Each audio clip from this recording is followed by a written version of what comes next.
পরিবার হজরত ইউসুফ আলাইহিসসালাম ছিলেন হজরত ইয়াকুব আলাইহিসসালামের পুত্র। তিনি ছিলেন ১২ ভাইয়ের একজন। ছোটবেলা থেকেই ইউসুফ আলাইহিসসালাম ছিলেন অতুলনীয় সৌন্দর্য, বুদ্ধি ও নেক আমলের অধিকারী। স্বপ্ন ও হিংসা।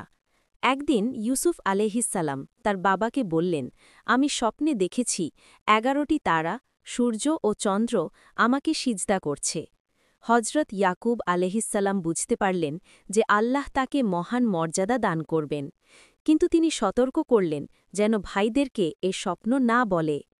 তবে ভাইরা ইউসুফ আলাইহিসসালামের প্রতি হিংসুক হয়ে উঠল, কারণ বাবা তাকে বিশেষ ভালোবাসতেন।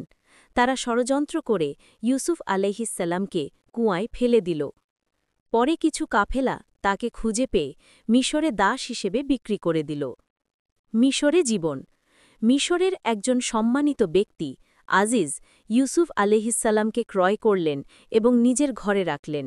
সেখানে তার সৌন্দর্য ও চারিত্রিক দৃঢ়তার কারণে তিনি সবার কাছে প্রিয় হয়ে ওঠেন। আজিজের স্ত্রী জুলাইখা ইউসুফ আলাইহিসসালামের প্রতি আকৃষ্ট হয়ে তাকে কুপ্রস্তাব দেয়, কিন্তু ইউসুফ আলাইহিসসালাম আল্লাহের ভয় করে তার প্রস্তাব প্রত্যাখ্যান করেন। ফলে মিথ্যা অভিযোগে তাকে কারাগারে পাঠানো হয়। কারাগারে জীবন।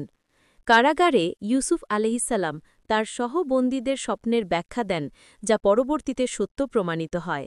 একসময় মিশরের রাজা এক অদ্ভুত স্বপ্ন দেখেন, যার ব্যাখ্যা কেউ দিতে পারেনি। তখন ইউসুফ আলাইহিসসালামকে ডাকা হয় এবং তিনি স্বপ্নের ব্যাখ্যা দেন যে ৭ বছর ভালো ফলন হবে, এরপর ৭ বছর দুর্ভিক্ষ আসবে। তার ব্যাখ্যা সঠিক প্রমাণিত হলে রাজা তাকে উচ্চ পদে নিয়োগ করেন। মর্যাদা ও পুনর্মিলন। দুর্ভিক্ষের সময় তার ভাইলা খাদ্যের জন্য মিশরে আসে। ইউসুফ আলাইহিসসালাম তাদের চিনতে পারেন, কিন্তু তাঁরা তাকে চিনতে পারে না। ধীরে ধীরে তিনি কৌশলে পরিবারকে আবার একত্র করেন। অবশেষে তার পিতা ইয়াকুব আলাইহিসসালাম এবং ভাইরা মিশরে আসেন। তখন ইউসুফ আলাইহিসসালাম তার শৈশবের স্বপ্ন পূর্ণ হতে দেখেন। সূর্য, চাঁদ ও ১১ তারা, অর্থাৎ তার বাবা মা ও ভাইরা তাঁর সামনে সিজদা করে। শিক্ষণীয় বিষয়। আল্লাহর ওপর ভরসা রাখলে বিপদ আপদ থেকে মুক্তি পাওয়া যায়। ধৈর্য ও তাকওয়া সর্বদা মর্যাদা এনে দেয়। হিংসা ও প্রতারণা পরিবার ও সমাজকে ধ্বংস করে। ক্ষমা সবচেয়ে বড় গুণ। ইউসুফ আলাইহিসসালাম তার ভাইদের অন্যায়কে ক্ষমা করেছিলেন। এই কাহিনীকে সর্বশ্রেষ্ঠ কাহিনী বলে আখ্যায়িত করেছেন আল্লাহ। সূরা ইউসুফ আয়াত ৩।